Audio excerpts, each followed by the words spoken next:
Hello, artists. Today we will review the elements of art. Ready? Line, color, value, shape, form, texture, space. Let's learn more about what these words really mean. Now, most of us know already what a line is, right? It goes from one point to another point and connects it. Now, artists can use lines in many different ways, sometimes very simply, like Pablo Picasso did with this very simple drawing with lines, or sometimes lines can be a little bit more complicated. Bridget Riley uses lines to play tricks on our eyes. There are vertical lines, diagonal lines, and horizontal lines. There are also loop-de-loops, wavy lines, broken lines, spiral lines, many different kinds.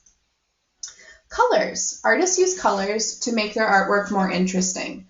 We know that this is called a color wheel. It goes in rainbow order always.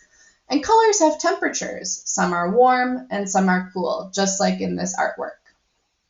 This artist, his name was Andy Warhol. He is famous for using really bright colors to catch your eye and bring your attention to his artwork. This is his series of Marilyn Monroe, who was a famous movie star. Next is value. Value is all about showing dark to light. So if you look over here, it starts at white, gets a little bit darker, darker, darker, darker, darker, darker, all the way to black. That is all what value means, is it just goes from dark to light or light to dark. And artists use value in this drawing, for example, to show something to make it look 3D. So it looks really real, like you could reach in and grab that ball. Let's see what's next. Oh yes, shape. Shape. There's two different kinds. One is called organic, and the other kind of shape is called geometric. Let's learn about organic first. That's this one. They look kind of like plants. Organic shapes are found in nature. This artist, Henri Matisse, was inspired by plants that he found in the ocean, coral reefs to be exact. And so he made this collage with paper inspired by organic shapes.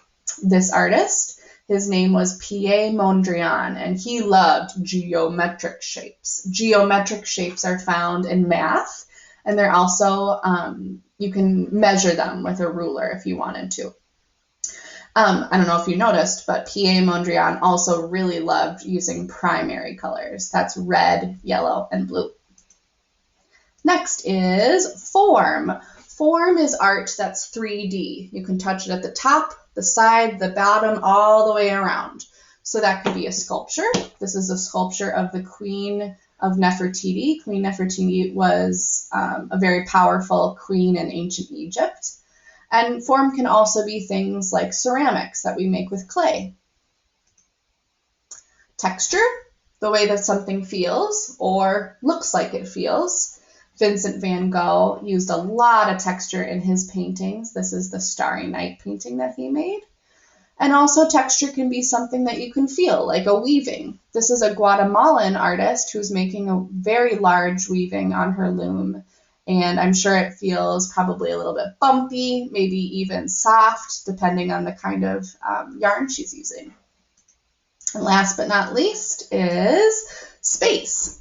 Space is when something looks like it's coming forward or going backward, okay? Let's look at this lion. The lion is coming forward. It's closest to us in the picture. Behind it are some trees, and then way behind it, I think, are some mountains. So that uses space because it looks like the lion's coming forward and the landscape is going behind. The last thing, this is kind of a fun project. This is called the Face Vase Project. If you look in the middle, you'll see a vase. If you look on the sides, you'll see the profile of a face. So the Face Vase Project is all about what your eyes see depending on black and white. So you guys, I hope you learned a little bit more about the elements of art, and thank you for paying attention and listening. Have a wonderful day.